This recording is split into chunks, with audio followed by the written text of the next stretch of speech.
بسم اللہ الرحمن الرحیم 20 سال تک 9/11 کے فرنٹ لائن دشمن یعنی افغانستان کو بالآخر امریکہ الوداع کہنے جا رہا ہے، لیکن سوال یہ پیدا ہوتا ہے کہ اس انخلا کے بعد افغانستان میں کس حد تک سیاسی اور سماجی بحران پیدا ہو سکتا ہے۔ کیا امریکہ افغانستان کے سیاسی مسئلوں کا حل تلاش کرنا چاہتا ہے، یا افغانستان میں بحران یا اندرونی خانہ جنگی سے پاکستان کا کیا نقصان ہے، یا افغانستان سے انخلا کے بعد پاکستان اور امریکہ کے تعلقات کون سی کروٹ بدلیں گے؟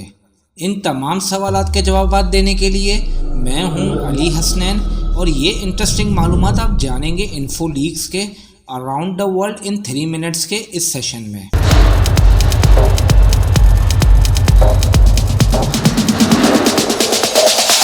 2 ماہ قبل جب انخلا کا فیصلہ لیا جانا تھا، طالبان نے اسی وقت اپنی فتح کا اعلان کر دیا تھا، جس کے بعد جو بائیڈن نے کہا تھا کہ طالبان کی یہ فتح قبل از وقت ہے۔ بالآخر امریکی صدر جو بائیڈن نے اپنی حالیہ پریس کانفرنس میں واضح کر دیا ہے کہ امریکی فوج افغانستان سے جا رہی ہے اور افغانیوں کو اپنے فیصلے خود کرنے ہوں گے۔ تقریباً 650 ٹروپس انخلا کے بعد بھی افغانستان میں موجود رہے گی۔ ابھی انخلا کا عمل شروع ہی ہونا تھا کہ افغانستان میں سول وار کا خطرہ بے حد بڑھ چکا ہے۔ افغان میڈیا کے مطابق طالبان نے مزید 6 اضلاع پر قبضہ کر لیا، جن میں 3 صوبوں فریاب، بغلان اور غزنی کے 2 اضلاع بھی شامل ہیں۔ طالبان ذرائع کے مطابق صوبہ تاخیر کے 2 مختلف اضلاع میں ہونے والی جھڑپوں میں 34 افغان فوجی ہلاک اور 3 ٹینک تباہ کر دیے گئے۔ طالبان نے قندوز کے اہم ضلع امام صاحب کی شیر خان بندر پورٹ کا کنٹرول بھی حاصل کر لیا۔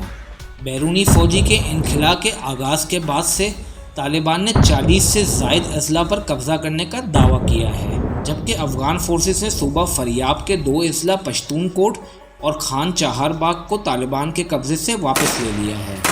فریقین کے درمیان صوبہ غزنی اور پروان میں ابھی بھی شدید لڑائی جاری ہے۔ امریکہ کو کوئی فکر نہیں کہ افغانستان میں سیاسی بحران ختم ہو، بلکہ افغانستان میں سول وار ہونے سے امریکہ کو 3 بنیادی فوائد حاصل ہوں گے۔ نمبر 1 کہ پاکستان کو غیر مستحکم کیا جا سکتا ہے۔ نمبر 2 ایران پر آسانی سے دباؤ بڑھایا جا سکتا ہے، کیونکہ پاکستان اور ایران دونوں ہی افغانستان کے اہم پڑوسی ہیں۔ اسی وجہ سے روسی وزیر دفاع سائرگئی سوگیو نے حالیہ بیان دیا کہ اسلام آباد اور تہران کے تعاون کے بغیر افغان مسئلے کا حل ممکن نہیں۔ اور تیسرا فائدہ دنیا کو یہ باور کرانا ہے کہ امریکہ کے ہوتے ہوئے افغانستان میں سول وار کا کوئی خطرہ نہیں تھا۔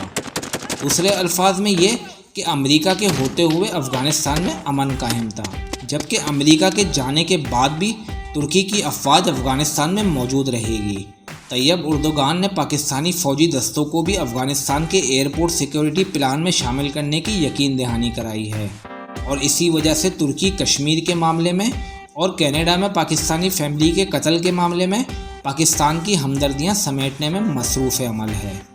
افغانستان میں سیاسی بحران سے پاکستان ڈائریکٹلی متاثر ہوتا ہے، کیونکہ پاکستان کی سب سے بڑی سرحد افغانستان سے ملتی ہے، جبکہ پاکستان کی اکنامی اس بات کی اجازت نہیں دیتی کہ 90 کی دہائی کی طرح وہ افغان مہاجروں کو اپنے ملک میں پناہ دے۔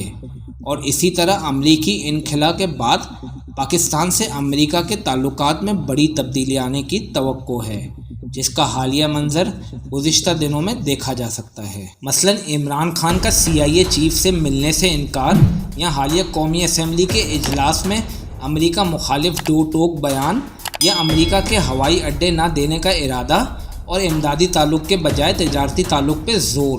افغانستان میں امریکہ کسی محاذ پر بھی نہیں جیتا، چاہے وہ محاذ 9/11 کا بدلہ ہو، ایکسٹریمزم یا طالبان کو غیر مسلح کرنا ہو، یا جمہوری حکومت کا قیام ہو۔